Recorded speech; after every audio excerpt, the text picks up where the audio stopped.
You can hear me? Okay, my name is Łukasz Wyrzykowski. If you find it difficult to pronounce, I normally put it here on my slide, so then it makes it a bit easier. Okay, so we've seen this picture. It's kind of more in advance. You've seen the black holes and neutron stars from gravitational waves, but there are two questions emerging from this image kind of immediately. Are some of these dark matter? This question kind of was revived recently. People suspect that some of these very massive ones are actually the primordial black holes produced at the very early universe. So that might be a partial solution to the dark matter problem. And then there is this gap here, which should not be there, at least to some theorists. Some theorists say it should be there, some people say it shouldn't. So there are these two questions which we can address with microlensing. I will just quickly go through the history of dark matter searches, especially for the younger audience. As Paczynski suggested in 1986, if we can probe the halo of the Milky Way by looking at the Magellanic Clouds as sources and look for lenses due to compact objects called machos. And if we see an excess of microlensing events on these sources here, we can then estimate the mass spectrum and actually claim the dark matter is at least partially composed of compact objects. So these are the results. This is a kind of a summary of some most important papers. We analyzed OGLE 2 and OGLE 3 data spanning 12 years of monitoring of Magellanic Clouds, and we found very few microlensing events there, so we could explain all of them by self-lensing, so stars in the LMC lens stars of the LMC. So we could put these constraints. This is the OGLE-based constraint on the macho halo mass fraction. So we can combine with EROS here, which was more sensitive for lower masses. We push this envelope here to something like a very few percent. It's in a conservative approach. I will also emphasize that OGLE provides the tightest constraints on machos below 10 stellar masses. So the conclusion here that there is no machos in this mass regime, and interestingly, this mass regime here above 10 stellar masses is where the gravitational wave black holes sit. So we don't have, let's say so far we had low sensitivity in that mass regime. So this window is still kind of open for possible dark matter companions. Black holes, for microlensing, there were some searches before already. This is one of the best examples from Dave, and this is one from Shude. I will emphasize that this one is still the longest timescale microlensing event found so far in 1999, so with timescale of 640 days. There were some candidates for remnants, black holes or neutron stars in binary lenses. I will mention these two papers. So the masses there were estimated and measured, and potentially these contain black holes or neutron stars as well. So I'm showing some preliminary results also from our work on population synthesis with Grzegorz Wiktorowicz. So we simulated the binary systems. As we know, all stars are in binaries at some point. And then we produced black holes in actually we found that there are two channels in which black holes are mostly produced. The one is by disruption of a binary system, and the second one is by merging of these binary systems. So these are more abundant, and these are actually faster. So we could estimate the distribution of timescales of black holes from these two channels, and we can see that disrupted binaries, they tend to have slightly shorter timescales, even at around even below 100 days. And the mergers, they can produce slightly longer events. But the conclusion from our simulations is that also these black holes resulting from binary systems, they are actually even more abundant than single black holes produced by single stars. So there should be about 50 events due to single black holes. I mean, they're single now after being disrupted or merged. There should be 50 events in OGLE for every year. So as already said by Chris and Kasia, that we need Gaia astrometry and well, astrometry and photometry combined to disentangle which events are due to what. So, but we did some search in Ogle 3 already. Ogle 3 spanned 2001, 2009, and it observed 150 millions of stars in the bulge. So first we found 3,500 standard events there. Until recently, that was the largest sample. Now Przemek Mróz has superseded this with Ogle 4, of course. But in the same sample, we found 59 high-quality parallax events. By high quality, I mean the parallax, the annual parallax is clearly visible there. Of course, there is a range of events, I guess, with much smaller parallax, but we looked for events with strong parallax, so then we can constrain the mass of the lens of potential black holes using this signal. So we found 18 events with probability larger than 75% that they have remnant and dark lens, and among these, we identified 8 black hole or neutron star lens candidates with even higher probability. So here are some examples of these events. So you see, these are fairly long events, and they exhibit very nice annual parallax. This one is actually very spectacular. And this one is our most heavy candidate. So in order to derive the mass, this mass we claim here, we had to do some hand-wavy, well, Bayesian, typical Bayesian estimations, because we are still missing the theta e.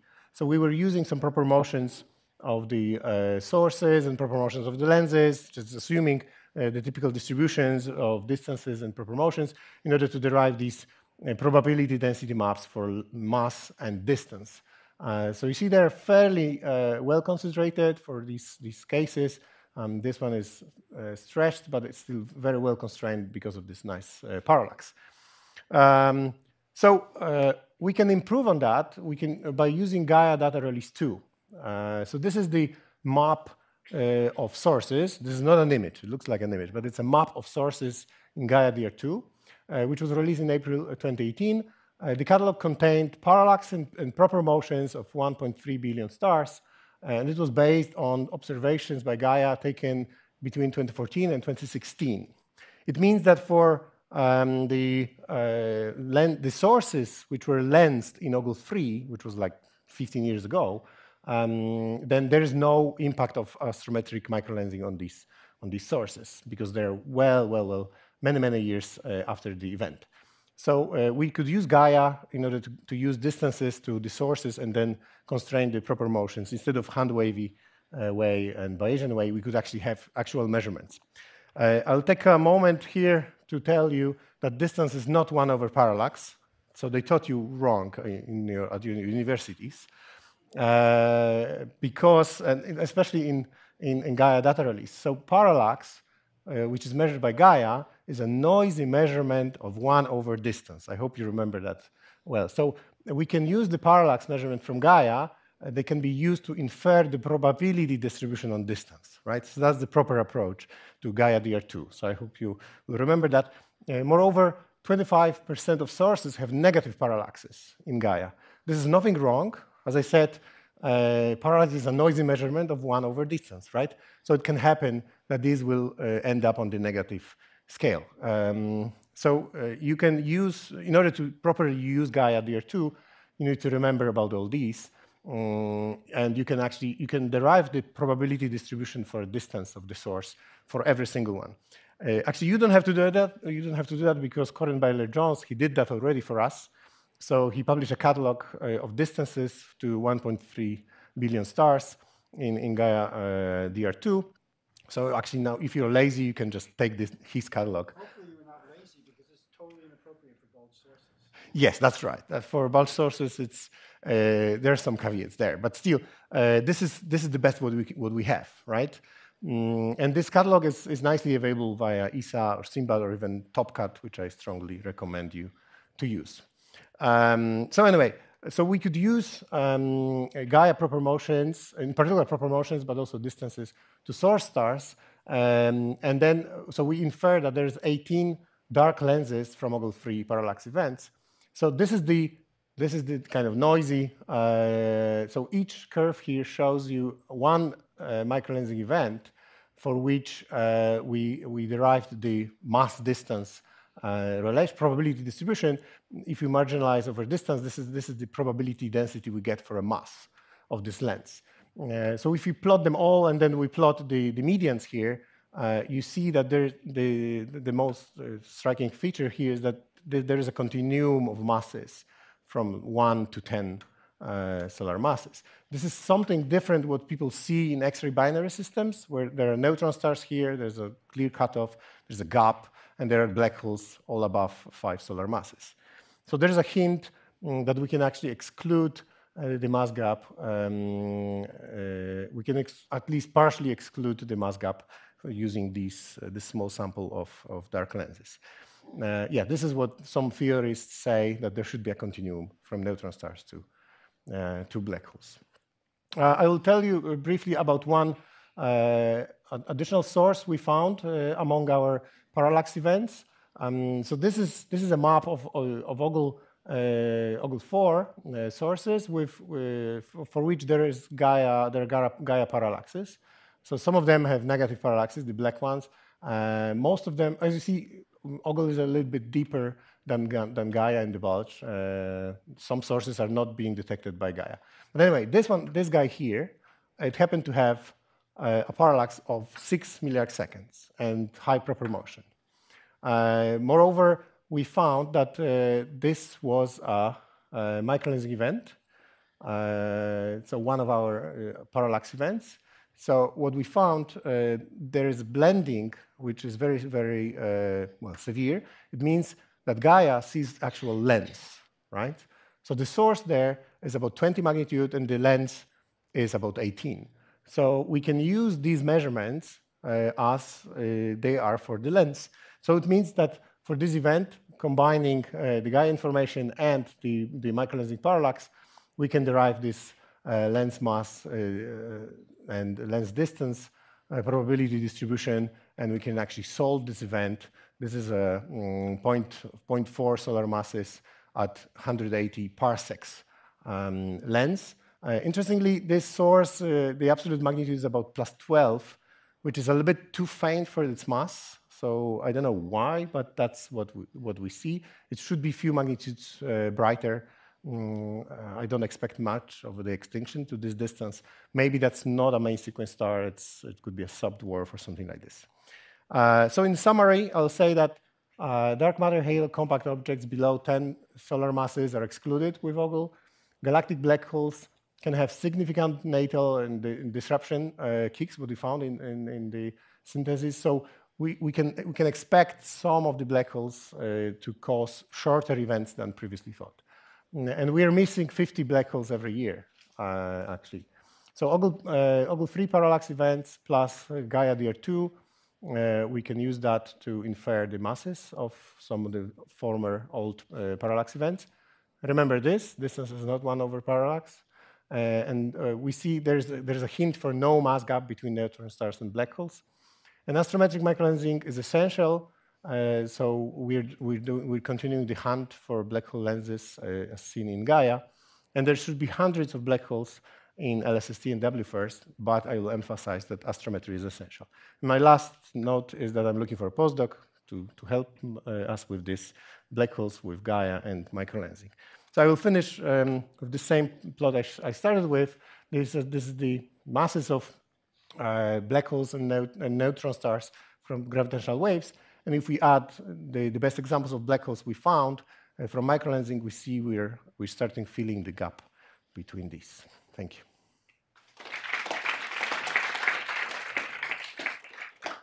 We have questions for 1 or 2 quick questions. Dave?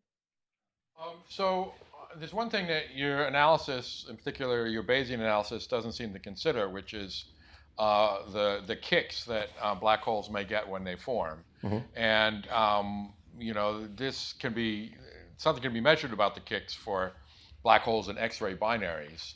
And the models trying to explain black hole X-ray binaries tend to predict very high scale heights near the local disk, and the scale heights get a lot smaller toward the inner disk and the bulge, where there's much more mass to keep the black holes in the disk. So it seems to me that the best way to look for black holes is actually to look for long events with a very small parallax, and ones that you're inferring that are a few kiloparsecs away. I think there's a good chance that the black holes that were originally there have been moved to much higher scale heights. Right, but I'll emphasize that we assume the stellar proportions for the black holes, and that gives us the lower limit on the mass. If there was a significant kick, then the masses we would infer would be much larger. That's. Well, I mean, my point was that the probability of having those black holes in the disk would be much smaller if they get big kicks. Right. Yeah, well, the ones we found so far are in the bulge, right? So that's what you said. Well, I mean, the events are in the bulge, but you're inferring that the black holes are a few kiloparsecs they are nearby, away. yes. And so if they're getting big kicks, then there wouldn't be very many black holes a few kiloparsecs away. Mm-hmm. Sure, but well, we think that these are single ones, right? So they might have not experienced the kicks, the single ones here, right? So that they may remain in. I mean, there's mechanisms for kicks for single black holes. True. The supernova don't have to be. They are not asymmetric. They're not symmetric, yeah. And when you make a black hole, you convert a lot of mass into energy. Sure. So. Well, the kicks are one of the main questions as well, the mass gap as well, and so we can actually infer the something on the kicks from microlensing as well. So these are just the detections, and you're right. Well, we don't include that in the Bayesian analysis. Maybe one quick question. I was wondering if you had considered the Gaia source that you showed at the end, whether it was a white dwarf or is it too bright to be a white dwarf? It's too red. Too red. Okay. Yes. Yeah, I wish it was a white dwarf, but it's not. Okay. Thank you. Our next speaker is Abdulrahman. I hope that's not too wrong. She'll talk about the late-time high-resolution images of black hole candidates, microlensing events from machos.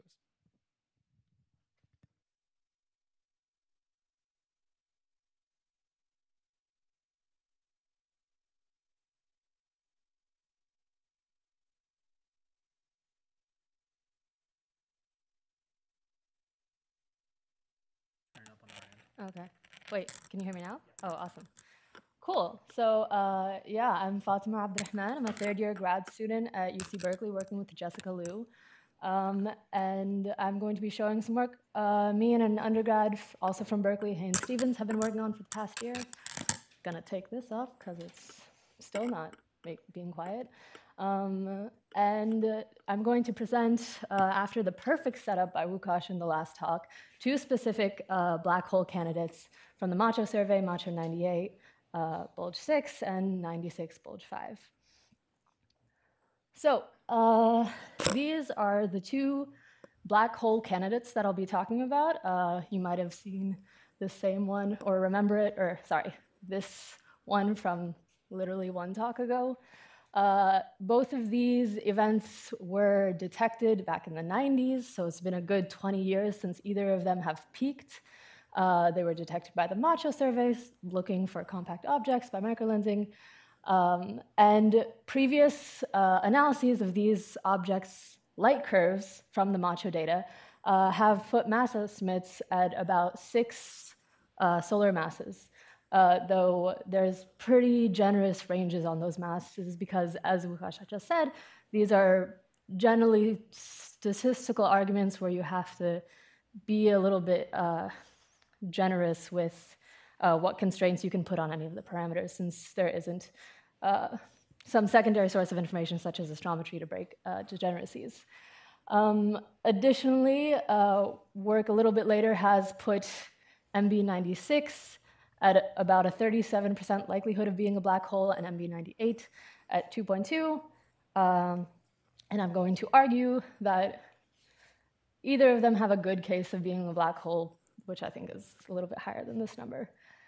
So what we're going to look at 20 years later is some new data, particularly high-resolution near-infrared images from Keck's NERC-2 taken in 2016 and 2017, information from Gaia, for which there is a source for Macho 98, and we have the advantage of 20 years of proper motion separation. So the idea is, if there is a sizable relative proper motion between the source and the lens is luminous, we should be able to look in these images and find the source, find the lens. And if we can't find a lens, that suggests that it's a compact object. So I'll use all of this data to answer a single question. Can we see a lens? It's my only goal here. All right, so what I'm going to do is explain the analysis in detail using one of the targets. This is MB98 as the example, and the other one was analyzed in a similar fashion. So this is a NERC-2 image. That is Macho 98 bulge 6. It's taken at Keck's KP band. We have data from on both targets. We have data from the summer of 2016 and 2017. And the process for looking for a lens here is first identifying nearby and bright PSF stars that we use to reconstruct the image PSF, which we then use to find all of the stars in the image. Now, we don't care about most of this area. We only care about the central 1 arcsecond. So we're going to zoom in there and see what we find. So in 2016, with this being the target, these were additional sources found with a pretty smooth residual. This is an HST image in 2000 of the same target, and as you can see, you have the same stars existing around it, but there's nothing additional to see in this image. So I think with that, I can say it's a black hole. My talk is done. This is super easy to do, right? Thanks. But in reality, it's a lot more complicated than that because we have to determine what our detection limits are. So that's the crux of this analysis. So to determine a detection limit, the method used here is planting stars in the image and then determining what can be retrieved. So fake stars were created with that same PSF determined by those bright stars in the first images, and the magnitudes were scaled to range from about 23 to 12, and then those, one at a time, a star created from that PSF at some magnitude is placed centered on some pixel, going through all of the pixels within 0.5 arcseconds of the source, and then the exact same star finding routine was run in order to see if that new source was able to be detected. So there were many iterations done within a very small area, and then looking back at the results of that, if a particular planted star at some radial offset from the source star and some magnitude was detected 95% of the time, then we call it detectable, and that's what this line here is. So we should be able to confidently detect anything above this line. So given this completeness curve in radial offset and magnitude space, we can combine that with synthetic isochrones. We used 100 million years in order to try to get the entire main sequence without pre-main sequence objects. And we can convert this information basically by saying, for a given magnitude, for an isochrone at a given distance, what is the minimum mass source that we find? So in that way, magnitude becomes distance and minimum mass pairs. Similarly, the radial offset maps to proper motion. If you think about the two source and lens being overlaid at the time of peak, and then some proper motion in 20 years has given us some radial offset. So we can combine all this data and map it in that way in order to determine a detection limit. Very interesting plot, right? So it's complicated, so I'll build it up slowly. So first, we're not going to look at anything with a relative proper motion less than 2.5 milliarcseconds a year. This represents about 50 milliarcseconds from the center of the source, and we don't have the resolution to detect that. So above that, let's throw a star on here. So for a given star from our isochrones, and using that completeness curve, at a given distance to the lens and relative proper motion, we have some minimum mass, right? If we increase the relative proper motion, then you can imagine that the star would have moved farther away and therefore will be easier to detect because it's not hidden in the source PSF. And so our minimum mass that we can detect goes down. We can detect more. Conversely, if you increase the distance to the lens is farther away, gets dimmer, so we have poorer detection and our minimum mass goes up. So we can complete this whole space with this same technique. And you'll notice that there are some gaps over here. These gaps are combinations of these parameters for which there were no stars in the isochrones we created. So we could call this dark objects, black holes and neutron stars. Okay, so this is our detection limit in mass, lens distance, and relative proper motion space. However, I haven't really said anything at all about the microlensing event. This is really only what we can detect with these images that I've been looking at. The microlensing comes in with this curve. This is taken from a fit in Poindexter 2005, where, as we know, there's a degeneracy between the lens distance and relative proper motion. And so the lens that caused the event would have to fall within this green band. So the combination of the green band and our detection limits show what is allowed for this event. And this entire thing was done for Macho 96 as well. The curve here was taken from Bennett 2002 instead. So we have two different sets of data on two different targets with the allowed sources that we can't detect marked here. Anything above these masses we should have been able to find in those images that we were looking at, but we didn't find anything above that. You might notice that the distance to lens is a lot more constrained in the case of Macho 98. And the reason for this is that, by lucky coincidence, it is a Gaia source, and remarkably close in at that. We have a distance in Gaia of a little less than 2 kiloparsecs. Here you can see where it falls in the nearest, within a box of about 36 arcseconds by each side, all the Gaia sources in that region with their proper motions, and as a point vector diagram over here. So we have a very close-in source. The thing is, this is most useful if we know that there is no lens flux, because if we have two stars overlaid very closely and we can't resolve them and they're moving in two different directions, whatever proper motion or parallax you get out of that is going to be a little bit, it's not going to be ideal.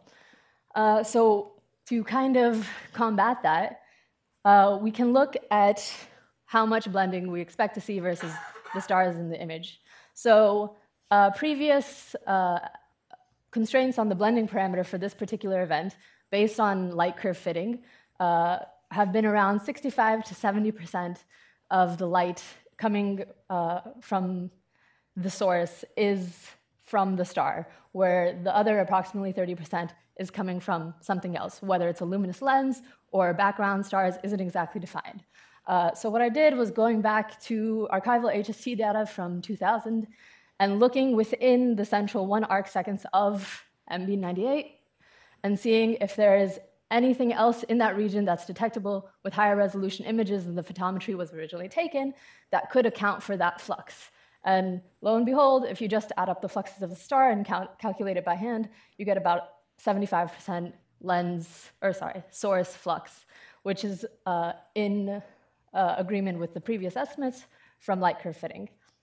So we can say here that the blending is likely attributed to stars around and not a lens. So that makes me a little bit more confident in this Gaia measurement accurately representing the source. And unfortunately, the other target, Macho 96, was not in Gaia. However, it is still useful because Gaia sources can be used as an absolute reference frame for which we can do with which we can do astrometry. And where is it? There we go. So this is Macho 96 calculated by the 2 epochs of Keck data that we have using all of the Gaia sources as the reference stars. And these again are all of the reference star or all of the Gaia sources within a 36 arc second box around the source. So you can see it falls into the same range of values and doesn't look like I'm completely miscalculating this. So the proper motion for the source here with very generous error bars is around 6 milliarcseconds here. So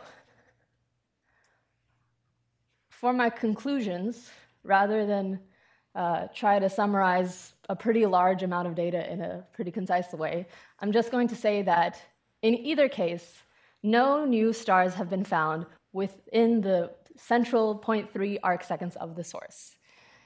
These are constraints on detections, or our detection limits, and these are what we know to be, or think to be the source proper motion, specifically the source. Note that this proper motion is the relative proper motion, which we cannot constrain well. However, with proper motions this high, it's a fair assumption that a lens and source aren't going in the exact same direction with that speed.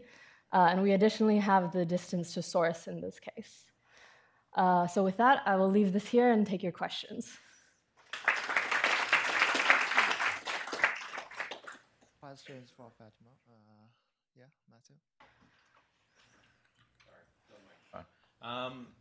So looking at these plots, it seems like you've got some fairly massive lenses. So I've got 2 questions. So can you use just photometry to rule out some of this parameter space? Sorry. And the second question is, are you considering white dwarfs?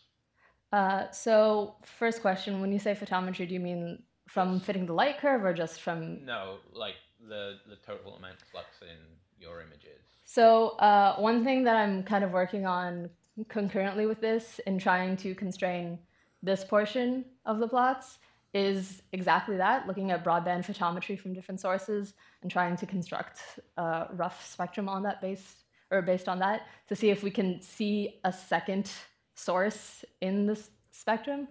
My preliminary work, which I wasn't completely confident to show, suggests there's not. In both cases, they look already like one source without anything strange in the SED. And in regards to white dwarfs, haven't explicitly talked about them or looked at them here, but I guess the thing to look at this in conjunction with is the other mass estimates on the lens, which are far above either white dwarf or neutron star masses. So this on its own isn't necessarily completely informative in telling the whole story. It's kind of a follow-up to other people's determinations of masses. These are just our lower limits.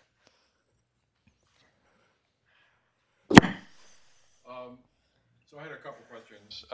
First of all, I'd recommend that you do the similar thing for Macho 99 Bulge 22, which is probably a better black hole candidate than either of these. Okay. And then I was a little wondering why you used my models instead of the Poindexter models for Macho 96 Bulge 5.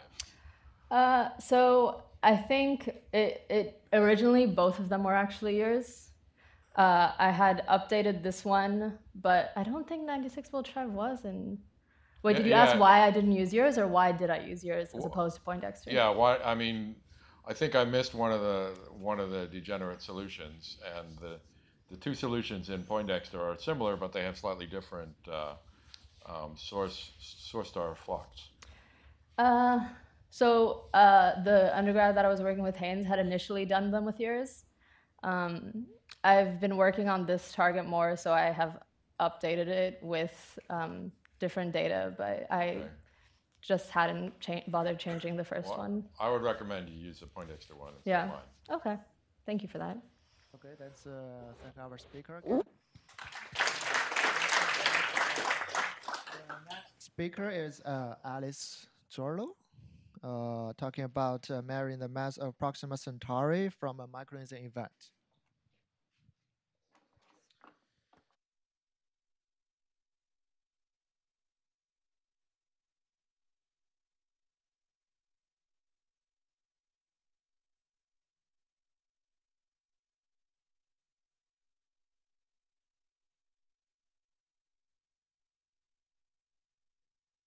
Is it working? Yeah, perfect. No, I have to use this one. Okay, thanks. All right, hello everyone, and thanks for the invitation. My name is Alice Zurlo, and I'm a faculty at Universidad Diego Portales in Chile. And today I will talk about the measurement of the mass of Proxima Centauri using a microlensing event. This is a work that I've been done in collaboration of all this year consortium. So Proxima Centauri, as you may know, is the closest star to our solar system. It is part of the triple system with Alpha Centauri A and B. And also, a couple of years ago, in the Pale Red Dot campaign, they found an Earth-like planet with a period of 11 days around this star. So this is a very important star for us, and but we have so far just a measurement of the mass with the mass luminosity relationships. So Kailash was actually, and collaborators were actually talking just after myself, proposed in 2014 to follow up Proxima. This is an HST image of October 2012.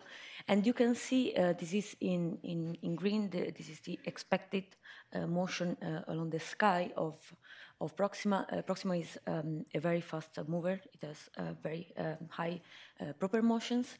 And you can see that it is approaching two background stars, source 1 and source 2, in two different epochs, October 2014 and February 2016. You can see that the closest approach is during the second close encounter to source 2. And we can take advantage of the approach into this background source because a microlensing event is been happening, and we can measure the mass of the lens, in this case, Proxima Centauri. So this is the expected effect that we can have. The source, in this case, the lens, in this case, Proxima is in the center in green, and you can see in black what we expect to be the shift of source 2 in this case. This effect is very tiny, is about 1 milliarc seconds, so we need very accurate astrometry to measure this effect. And I want to mention that the same analysis has been very successful to measure the mass of white dwarf, this time 2051b. And this is a very nice result published by Kailash and collaborator on Science, because this is the first time that we can measure the deflection of the light, the astrometric deflection of the light of another star other than our sun. So we try to do the same analysis from the ground, as you see. So the other results have been possible with the HST telescope from space, and we try to do the same thing with SPHERE from the ground. SPHERE is an high contrast imager, and it's a planet finder dedicated to the characterization and the detection of extrasolar planets via the direct imaging technique. So you can see here an example of how this is working. We have in the first image the PSF of one star without the extreme adaptive optics working. Then we can see that with our extreme adaptive optics on, we can reach stereo ratio of the 90% in the H band, and we can reach contrast very close to the star of about 10 to the minus 3. Then we use apodized Leo coronagraph This is just the same math that we were using to study our sun. And with that, we can reach contrast of 10 to minus 4. But when we applied all the post-processing techniques of the direct imaging, we can reach very high contrast of 10 to the minus 6 at a very close separation, here to 300 mass. So this is a cartoon of the instrument sphere. It is mounted at the Very Large Telescope in Chile. And it is composed of a common path, which is giving light to the three subsystems. One in simple is the only one that is working in visible light, and it's a polarimeter. And then we have IRTIS and IFS. IRTIS has the largest field of view of the instrument. It's 12 arcseconds square, and it is a dual band imager camera. And then we have the IFS, which has a smallest field of view of 1.7 arcseconds, and it is divided in thousands of tiny spectra. It is used to study the very interior part of the planetary systems.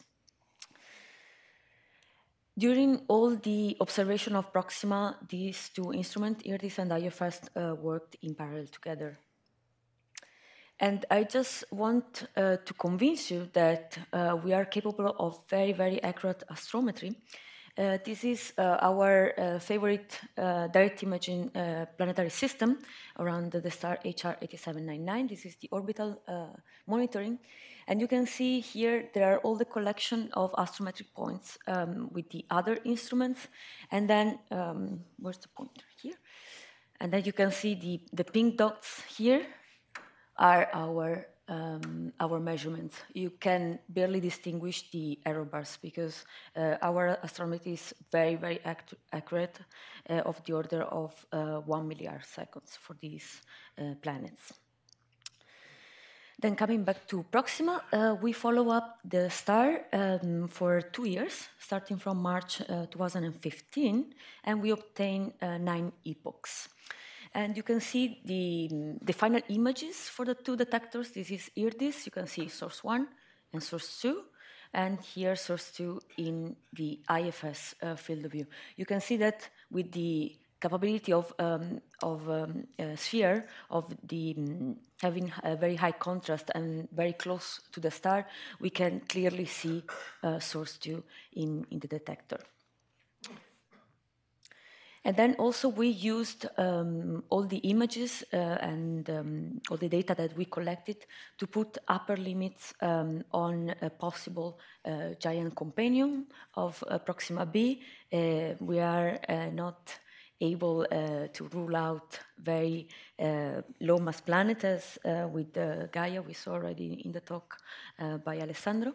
And we can say that we exclude masses above 4 Jupiter masses for this system. So here is all the stars that we identified during the 9 epochs, and you can see this is Proxima, the blue stars here, and the movement on the sky. We just completed like a sort of catalog of all the background stars that we could see in the detector of IRTIS. And I just want to stress that the only bright star available and that we could use to measure the microlensing effect is source 2, because all the others are too faint. So here the size of the points is rescaled with the flux. So source 1 couldn't be used? It was too late because we started in 2015 the campaign, so it was already here. It's too far away. So now we just use the second source. So as we need very high astrometry for this purpose, we use an MCMC analysis to adjust all the detector parameters. Remember then that Proxima is always behind the chronograph, so we need to recalculate the centering, the pixel scale, and the true north for our epochs, and to recalculate Proxima movement. And we use all the background stars as a grid. And you can see what we had as a result of Proxima movement in comparison to the Gaia data release, the second data release. And you can see they are very, very similar, but remember that we calculate all these, the parallax and the proper motion with respect of the background stars. So this is not an absolute measurement, it's relative to the background stars. And then this is our result. This is the model of the separation in millisecond due to the microlensing event. So this is the separation of source 2 with respect to Proxima. And we model this microlensing event, and we recalculated the mass of Proxima, this time the gravitational mass of Proxima, which is in agreement with the mass luminosity relationship that gave 0.15 solar masses. So, and also we had a big surprise during the last Sphere GTO run that I didn't expect it. We found another star in the IFS field of view that I thought it was too faint to be detected, but it's there. So stay tuned, because we will probably be able to reduce our error bars on the mass of Proxima, collecting all the data that we had together with this new microlensing event. I still have some time for the summary. Proxima Centauri, even if it's the closest star to our solar system and also has a planet around it, has still large incertitudes on its mass measurement. We used a microlensing event in February 2016 to recalculate the gravitational mass of Proxima, which is 0.145 solar masses.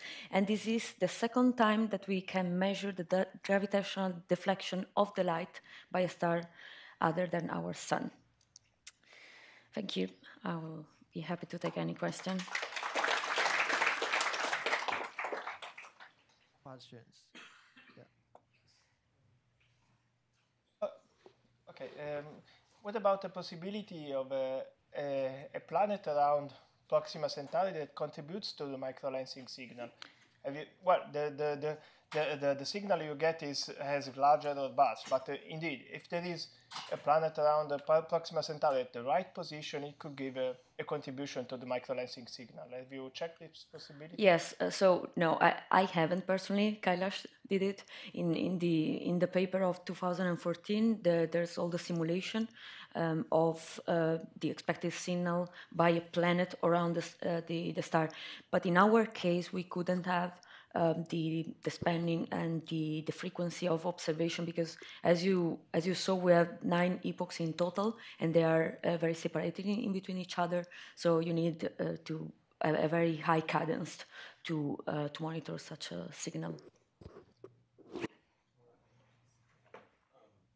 Just following up on that, the known planet or candidate planet around Proxima Cent is fairly short period. 11 so I think days. that would be well inside the Einstein ring, and so probably wouldn't create much of a perturbation at all. Although you could search for planets that are more distant than the candidate planet.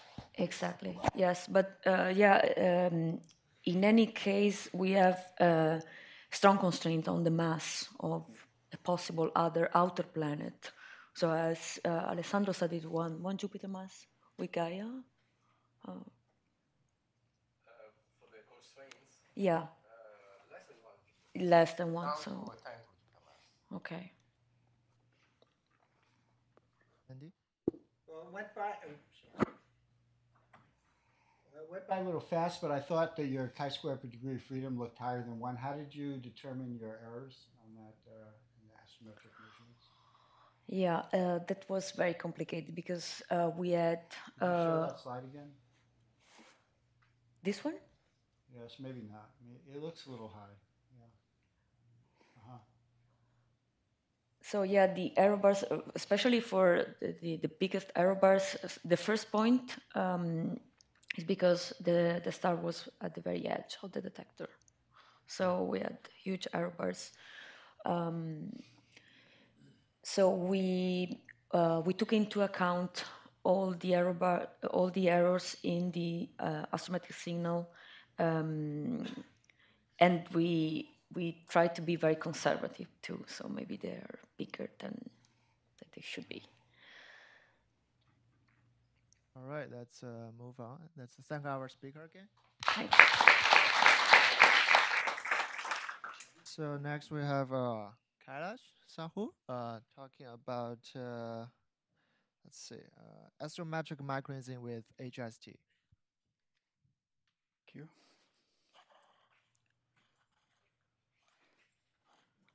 Okay, thank you. I'm on, right? Okay, yeah. So I will talk about some astrometric microlensing projects that we have been doing with HST. So this is a lot of people are involved here. Those are the people who have been involved. I will speak. I plan to talk about 3 different projects. So the first one, which Alice already mentioned, the mass determination of a white dwarf, of Stein 2051b. Then I will talk about the search for intermediate mass black holes in globular clusters. I will probably not have enough time. I kept it last because this is being talked by others as well. So, but I will just talk about only the summary of the search for isolated stellar mass black holes. So this is a simulation which tells how the white dwarf as it goes by, what you would expect. This was made by our OPPO people. So this long before, of course, Gaia now has wonderful proper motions. We can now predict the encounters to within 10 milliarc seconds. But well before that, we took all the high proper motion stars to see whether there are any of them will actually lens, because you did not really need very high accuracy. Even if it is 0.1, 0.2, 0.3 arc second, accuracy is still enough for these kind of events. So, and one very interesting among all, there are several such close encounters. One very interesting one I thought was by Stein 2051b, mainly because white dwarfs, the mass radius relationship is a very fundamental parameter for a white dwarf, and there are not too many such observations of mass-radius relationships. In particular, there are about 3 direct mass determinations for white dwarfs, and all those 3 were actually in binaries. And binaries may not be quite representative of all white dwarfs, particularly since there is maybe mass transfer, and these were relatively close by. So it was important to have a mass determination of a rather isolated. This Stein 2051b actually is also in a binary, but the companion is more than 55 AU away. So this is effectively isolated. So we observed this one. So this is the this is fast observation of HST, then we could predict what will happen. So the source happens to be here. The source is about 400 times fainter, that is the challenge. So we have to, when it comes here, we should still be able to measure the mass deflection to less than milliarc second. So this is the actual, let's see, should move. Okay, so this is the actual motion. So everybody knows what happens to parallax, but many of you probably have never actually seen the parallax motion. So this you see these are the actual HST observations at different times. So here is the time 2000, as it moved from here, we observed at these epochs, and the closest 2 epochs were the ones actually which gave the highest deflection. So this was already shown before. So this is the X and Y deflections. So as you see, this is the model in X and in Y direction. I'm not showing all the figures, but so this just shows you what the accuracy that we achieve. And this suggests that the theta E Einstein ring is about 31.3 plus minus 0.5 milliarc seconds, which corresponds to a mass of 0.675 plus minus 0.051 solar mass. And this particular white dwarf was interesting in the sense even with this 55 AU separation binary, people had actually tried to measure the mass of this, and this did not fit within the mass-radius relationship. But that was fairly uncertain measurement. Here now, after we measured this mass, when you put this in the mass-radius relation, it falls exactly on the predicted point. In fact, before that, it was somewhere here, which would suggest it's an iron core white dwarf, and nobody knows how to make an iron core white dwarf. Anyway, so this was actually, I was pleased that in the year, the Discover magazine comes up with their best, the 100 best science results, and this was listed as one of the, in the whole of science. I like the first sentence. This is, the astronomers put a white dwarf on a scale and watched the needle move. That was pretty cool.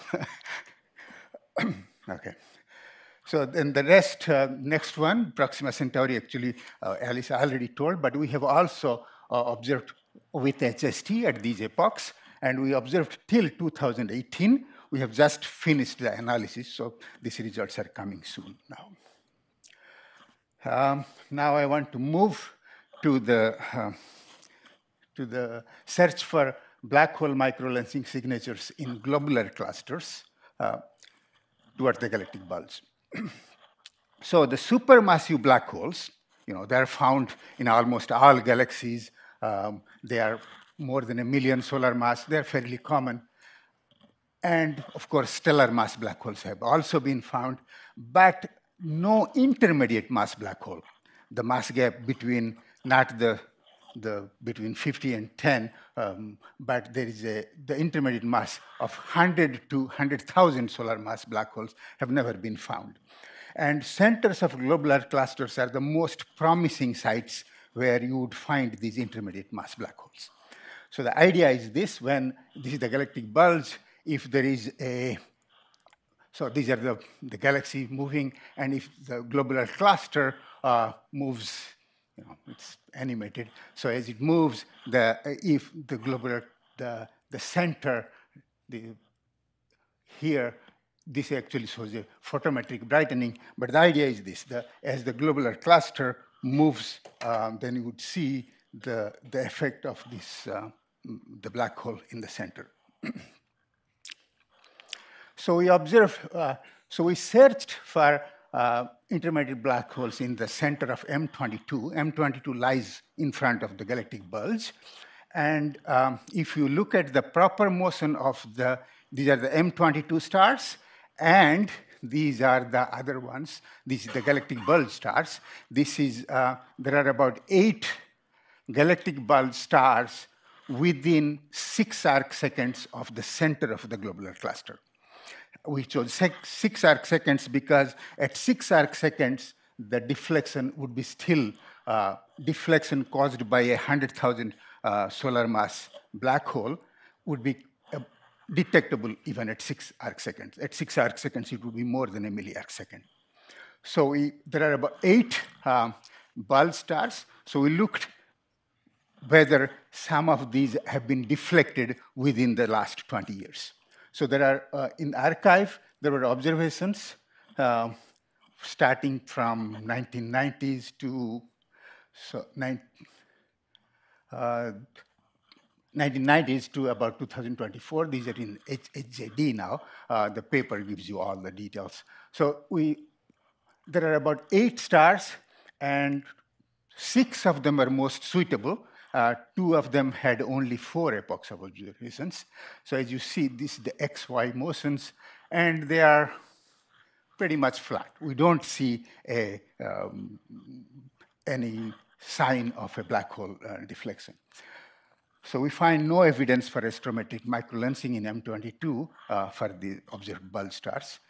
So in principle, it is possible to derive mass limits, but it so happens we did a simulation with all different trajectories. We could not even put a upper mass limit because we could have missed during those between these and this, we could have missed the highest curvature.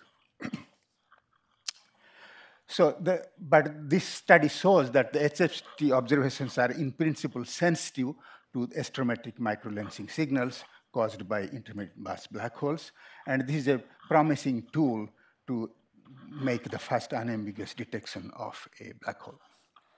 How much time I have to? Okay, sorry, yeah. So now I would go to the stellar mass black hole. I will skip all this. So Lukas already showed this, but there is one more discrepancy. The black holes, the LIGO black holes are here, and the stellar mass black holes are here, and they also don't seem to be, there is very little overlap between these two as well. So we are missing somewhere. The LIGO black holes are here, the binary black holes are here. So maybe there are, if we can measure some black hole masses of single ones, it might give us some insight into what's happening here. Okay, so I don't have much time to go into this, but so I would just put this. So if you observe the astrometric event caused by a black hole, then it gives you the entire, all the parameters. So of course, the amplification coupled with the deflection tells you the Einstein ring radius, the angular Einstein ring radius. Then the parallax gives you the distance, and combining these two and the distance to the source, combining this, you get the mass. But here, you don't even use the time scale. And the time scale now, since you know the mass and the distance, the time scale now tells you the velocity of the lens again. So this is a method which tells you the mass, the distance, and the velocity from a single technique. So we have two programs, and one is to monitor long duration events. We are monitoring 5 long duration events, and in one case, we actually detected the deflection. This is not a straight line, you can see, but this is not a black hole. This tells you, it shows the parallax signal as well, and if you put all this, the mass comes out to be 0.45. Okay? So this is not a black hole, but it tells us that at least our HST observations are very sensitive to detecting black holes. If black holes, then it will be much easier. But as people pointed out, this method may or may not, it has its own bias, in the sense, if the black holes have very different velocity distribution, then this may not be the method to find.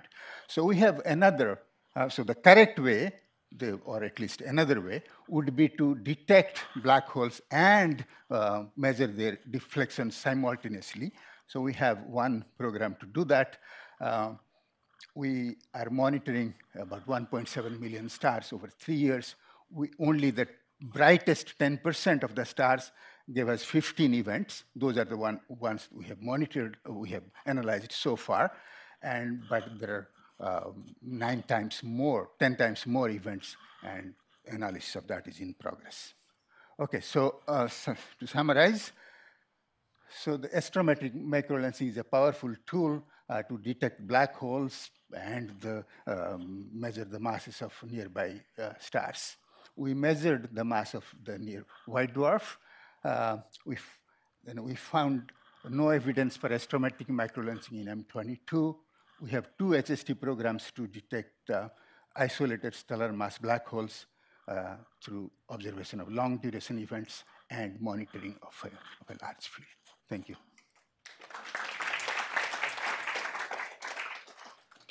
To one quick question.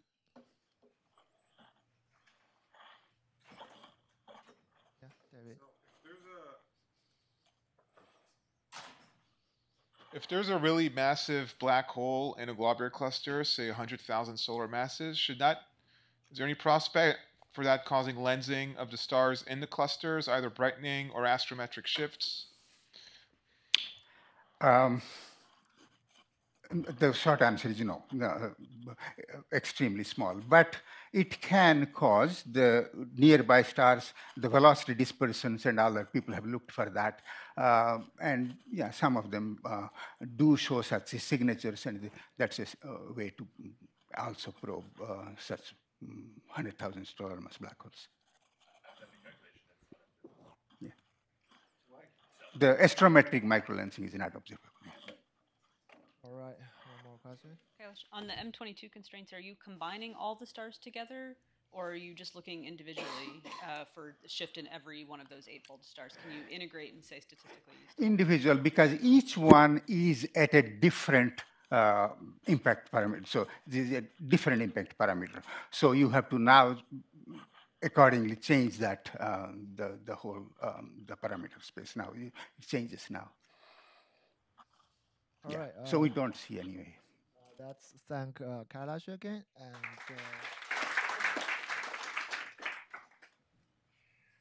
next speaker is Jessica Liu, talking about, again, well, similar finding stellar mass black holes with astrometric microlensing. All right, so I think from this session, you're all waiting to hear if we've found our first astrometric microlensing detected black hole. I'll just get it out of the way. No. You're done. You can go to sleep.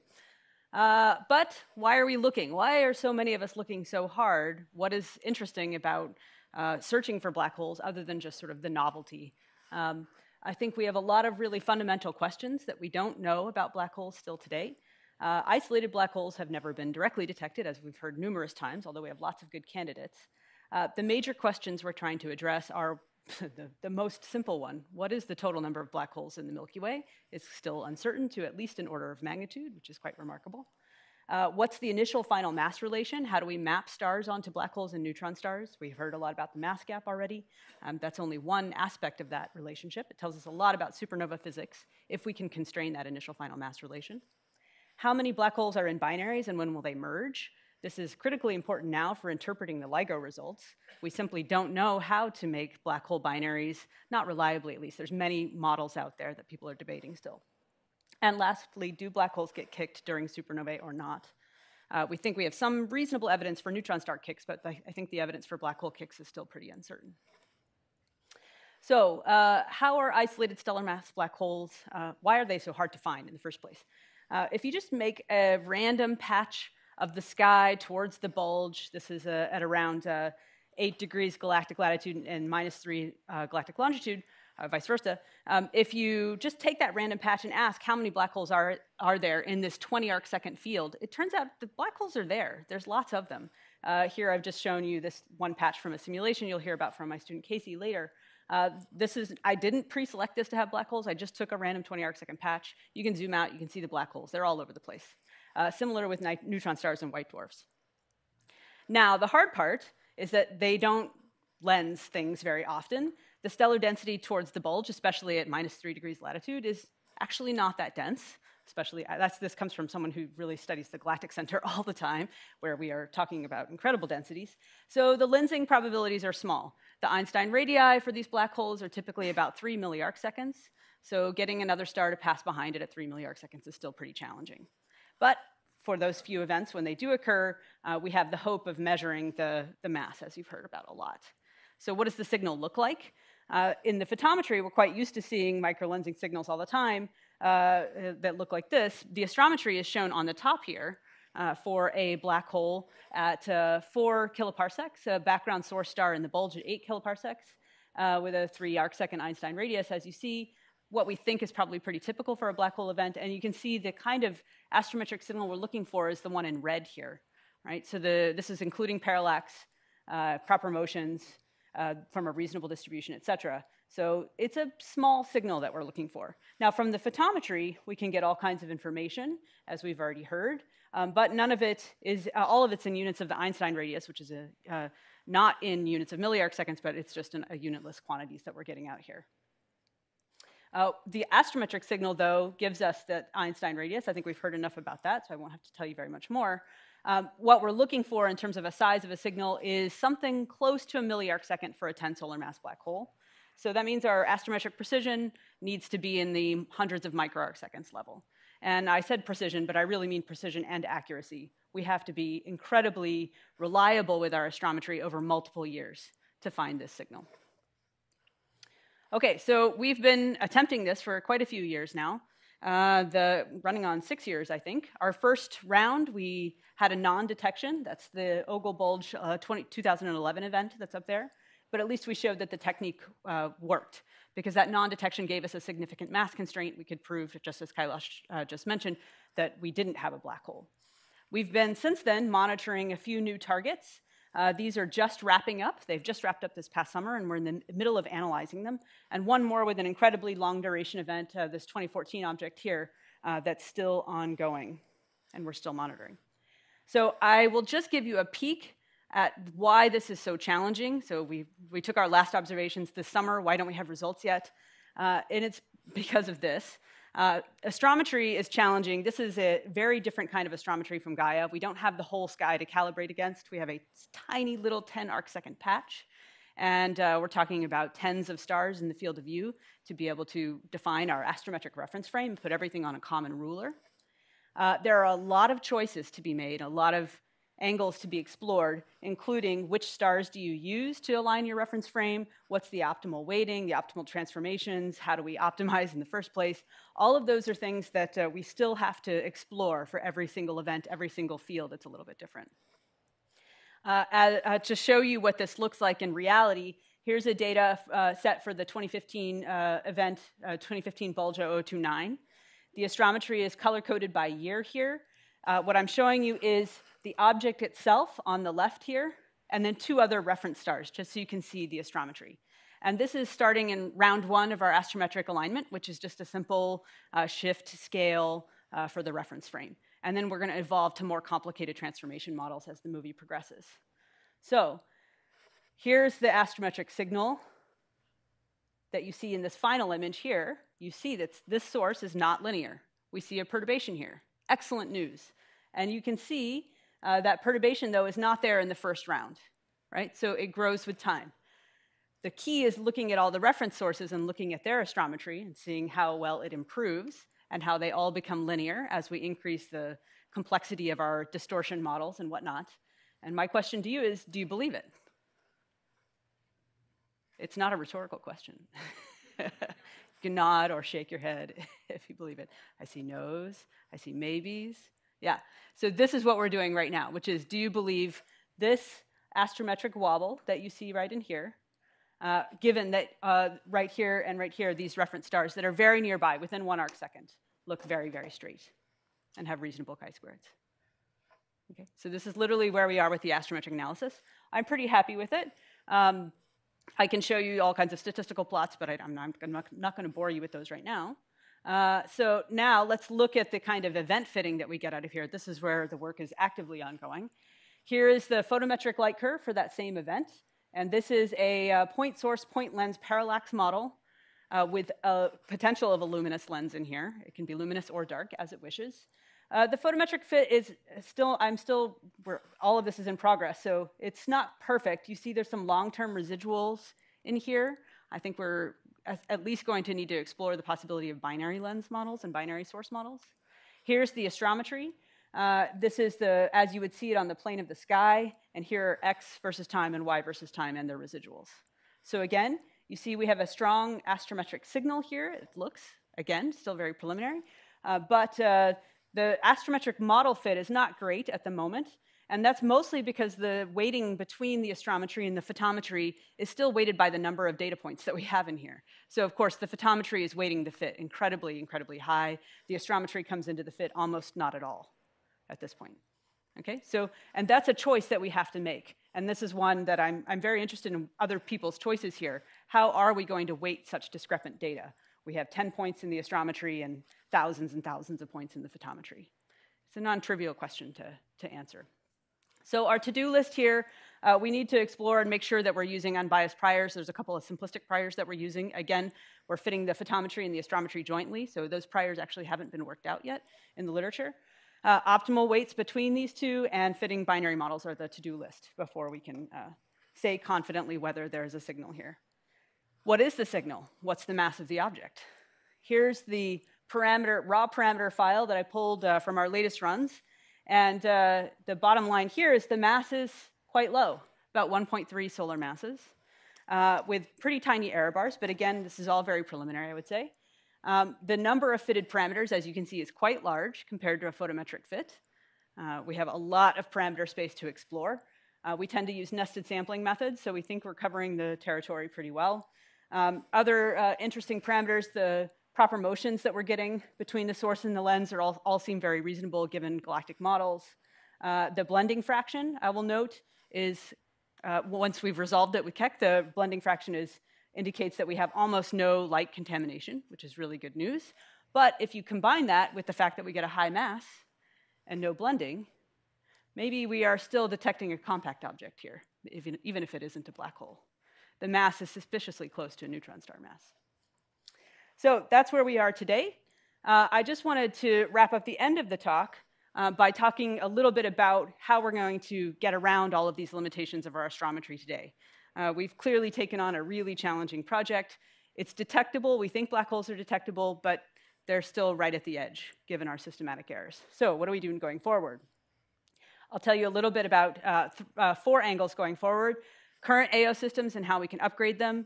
JWST I won't talk about much, but it's definitely on the horizon. WFIRST and TMT.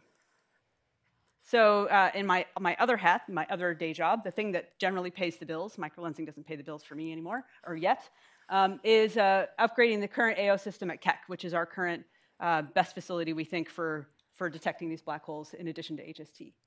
So the Keck AO system, while we get great image performance, we still it's not good enough. We have to do all of our work at 2 microns. We would love to have AO corrections that allow us to go to shorter wavelengths and get higher resolution than we currently have. That improves our astrometric precision and improves our ability to do late-time follow-up, like Fatima talked about earlier. So we are funded to upgrade the Keck AO system quite significantly, going from this kind of image quality here as a function of sky coverage. We're usually in this domain here for these crowded fields. So current image qualities let us work at 2 microns. With the new image quality with an upgraded Keck system, which will be available in about 3 years or 4 years, we should be able to move up to H-band or possibly even J-band with diffraction-limited imaging. So that's a factor of 2 increase in spatial resolution right there. WFIRST is on the horizon, and we are very excited about WFIRST because it gives you the photometry and the astrometry for free. That's in quotes because it's not for free. There are things we have to keep our eye on it. There are things we need to do to make sure WFIRST is a killer astrometry machine. But the other thing to notice that WFIRST's other advantage is that it works in the infrared. And if we could go in the infrared, we can move into more crowded regimes where the lensing rates are higher potentially, and more black holes may reside in the disk if they don't get kicks, et cetera. So we're all very excited about WFIRST, and I work with the WFIRST astrometry team to explore the possibility of finding compact objects and weighing them with WFIRST. Okay, and then TMT, all I want to say is TMT is awesome because it's gigantic and the spatial resolution is incredible. All of the work we've been doing today is with Keck AO that looks like this, which is about a 50 or 60 milliarc second resolution. This is the kind of view of TMT of the galactic center. We're talking now 10 milliarc second resolution at J-band, a bigger field of view than the current AO system, and uniform point spread functions over the current AO systems. So incredible astrometric precisions will be possible. Something like 50 microarc seconds or better with TMT is what is in the requirement, not we hope to get there, we think we can get there. It's actually a requirement on the hardware for the facility.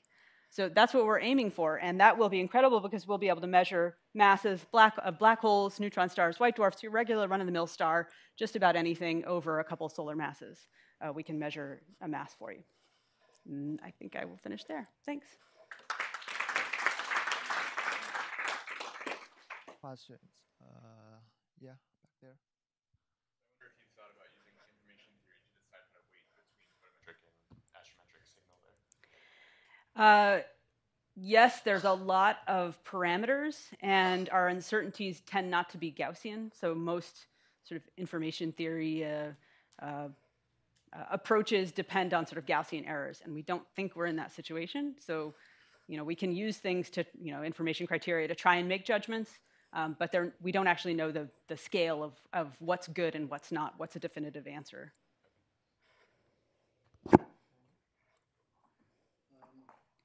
Did you incorporate Spitzer or Gaia data into your OB1529?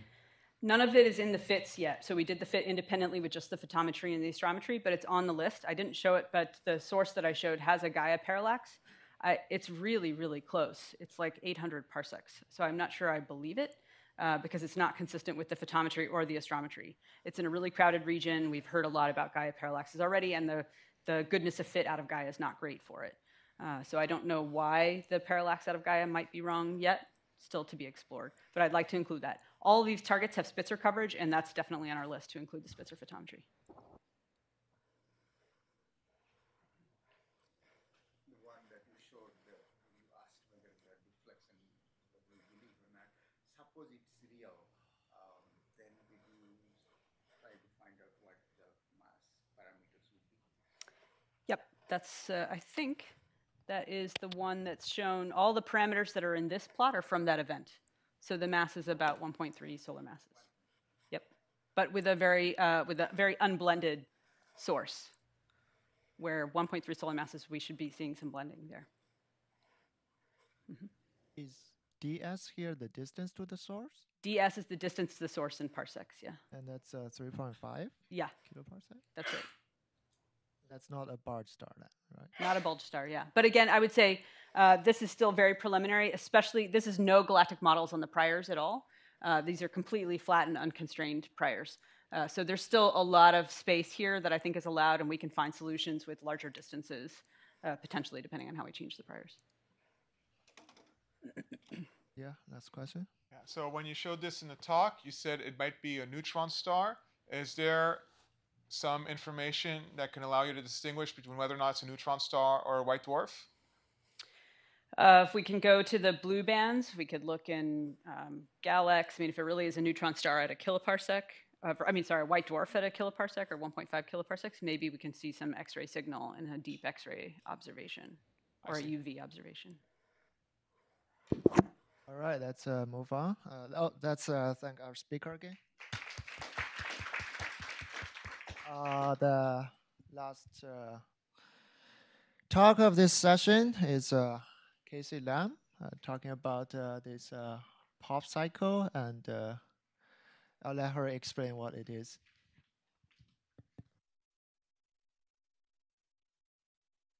Okay, does this work? Okay, so yeah, my name's Casey, and I guess I'm the only thing standing between you and lunch now. I'm a second-year grad student at UC Berkeley. My advisor is Jessica Liu, and this work is also done with Matt Hosek, a grad student, now postdoc at UCLA. We've been working on this code called POPSCL, which stands for Population Synthesis for Compact Object Lensing Events, and we seek to understand and model microlensing events in the Milky Way from first principles. Okay, so there's a lot of photometric surveys like OGLE and MOA. They detect hundreds of thousands of microlensing events per year, photometric. So if we want to do astrometric follow-up, though, from the ground, that requires individual candidate follow-up. So how do we select our candidates from these photometric light curves to maximize our chances for finding a black hole lens? So the Einstein crossing time is equal to the Einstein radius divided by the source lens proper motion. And since the Einstein radius is proportional to the square root of the lens mass, a heavier lens means a longer Einstein crossing time. This, though, brings up some other questions. For example, what fraction of long duration events are due to black hole lenses? Additionally, our time and resources to do astrometric follow-up are limited. So can we select on any other microlensing parameters to maximize our chances of picking a black hole lens? And also, how many black hole candidates are we actually going to need to put constraints on various black hole statistics in the Milky Way? Okay, so first, I'll explain the POPSA and POPSICLE. So we begin with a resolved stellar model of the Milky Way. We have photometry, positions, velocity for every star, then we evolve single-age components and subsets of these stars. In particular, we use the MIST models, Mesa Isochrone Stellar Tracks. And we also need an initial final mass relation for these stars. I'm going to talk about that in a moment. But then after we have this, we can turn the crank on stellar evolution, and from that get compact objects out with positions and velocities. So a little bit about the black hole neutron star initial final mass relation. It's not well understood. There's a lot of uncertainty. There's not, that we say often in introductory astronomy class, so there's some mass. Below that, you always get neutron stars. Above that, you get black holes. It's not quite true. It also depends on things such as the progenitor star's initial metallicity and the core structure of the star before the supernova explosion. So to walk through this a little bit, here you have initial mass. Here you have the remnant mass. This initial final mass relation comes from Reifel et al., 2018. And they get this from observations of neutron stars and black holes in the Milky Way, coupled with a very recent set of supernova explosion simulations. So these purple squares here are neutron stars. All these here represent black holes. You get this range depending on a parameter you choose for the supernova explosion. And so the thing to note is that for a given initial mass, you can either end up with neutron stars and black holes. So how are you going to actually implement this? You need it's probabilistic, so whether you get a neutron star or black hole at some given mass. And so to implement this initial final mass relation popsicle, we do it probabilistically. Okay, so that was all about the population synthesis. And now we're moving to event calculation. So remember, this is a resolved simulation, so we have positions and velocities for all the stars and compact objects. So that means we can propagate this forward in time. When we find two events that are close to each other in projection on the sky, we can calculate all their microlensing parameters, and then we can perform a synthetic survey that way. We can also calculate blend fraction, which is I'm going to talk about more later. So this is kind of a schematic of how that works. This would be your lens. This would be your source. All these things are neighboring stars. If you have a seeing disk of 1 arcsecond, these 3 stars here would be blended with the event. Okay, so then now we've got a list of candidate microlensing events. We can put some observational cuts and constraints on this to get out our final list of microlensing events.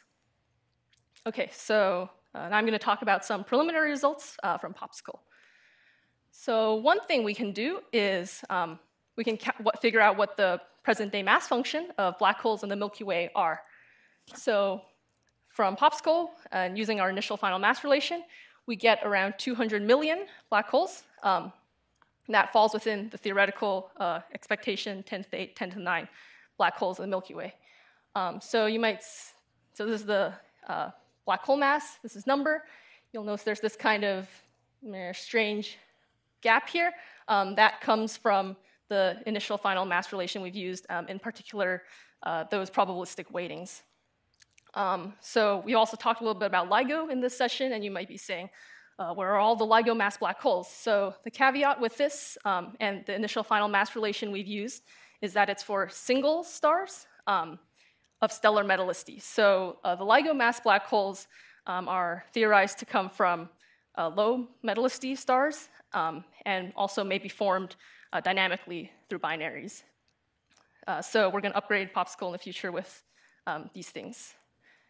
Okay, another thing we can do is, with the simulation, look not only at photometry, but also astrometry. So here, I've run a Popsicle simulation, then impose some cuts to kind of replicate Ogle, and then plotted for the events we get out, the maximum astrometric shift and the microlensing parallax for these events. The color of the point indicates its Einstein crossing time. And then the shape of the point, squares are black holes, circles are non-black hole lenses. And so the thing you can see is that the circles and the squares, the black holes and non-black hole lenses, occupy very different spots in this astrometric shift parallax, microlens parallax space. So all the black holes are here. So the thing is, though, that this microlensing parallax can't be observed until well after peak. So we can't really use it as, say, a selection criteria when we're trying to select for black hole microlensing candidates, but we can use it as some type of confirmation by taking our candidate events and then plotting and seeing where it lands in this space. Okay, we can also use Popsicle to look towards the future and see what new WFIRST has in store for us. So this is from a simulation from Penny et al. 2018 using Matthew Penny's Gulls microlensing simulation. So here on the left is simulated image for WFIRST. Here this simulated to look like Ogle. And you'll notice that, well, two different things between Ogle and WFIRST. Ogle is limited to about 20-second magnitude in I band. WFIRST is going to be limited to about 26 magnitude in H band. So if we're staring at the galactic center, the galactic bulge, we're not going to be limited by magnitude. In WFIRST, we're going to be limited by crowding. And another thing that's different between Ogle and WFIRST, Ogle is on the ground, so it's seeing limited, while WFIRST, which will be in space, is going to be diffraction limited. That's interesting because of blend fraction. So the blending we're going to get is very different. So just to be clear, definition of blend fraction is the flux of the source divided by the flux of the source lens and any neighboring stars in your seeing disk. So for you might expect that if you have a black hole lens, you should have a high blend fraction because this term won't contribute. But that's only true if your seeing disk is small enough that you don't have contamination from neighbors. So if you're seeing limited, you're going to have a lot of contamination from neighbors. And so actually, blend fraction is not going to be as useful as you would like to distinguish for a black hole lens. While if you're diffraction limited, you have a smaller seeing disk, this will actually be a useful parameter. So here's two examples using an Ogle size seeing disk. And here, the seeing disk is diffraction limited for WFIRST. And indeed, here, from this popsicle simulation, you can see that black holes do have high blend fractions, while it's not true here. And this is the effect of blending from neighbors. So we can further quantify this a little bit more. So here we just consider all long duration events, Einstein crossing times greater than 120 days. And then we consider blend fractions greater than 0.1, 0.5, and 0.75. So here you can see that WFIRST is in orange, Ogle is in blue. WFIRST is going to get a lot more black hole events per area. And just want to emphasize per area because remember, WFIRST's survey area is going to be like about 2 square degrees. Ogle regularly surveys like over 150 square degrees of the bulge. So this is per area. But we can also look at the fraction of black hole events. So same thing here. All events have Einstein crossing times greater than 120 days and these relative constraints on their blend fraction. And WFIRST will have a higher fraction of black hole events. And so that's how we can use it to select more likely black hole lens candidates. Okay, so Popsicle, hopefully I've convinced you, can tell us a lot about microlensing already. And we have some updates in the near future that we would like to add. So in particular, spatial distributions and velocity kicks that we can change this easily in Popsicle. So we're going to try to explore different spatial distributions, velocity kicks for black holes. Different initial final mass relations, in particular, one that will incorporate metallicity dependence, and also binarity and mergers, both for stars and black holes. So thank you. I'll leave my conclusions up and happy to take questions.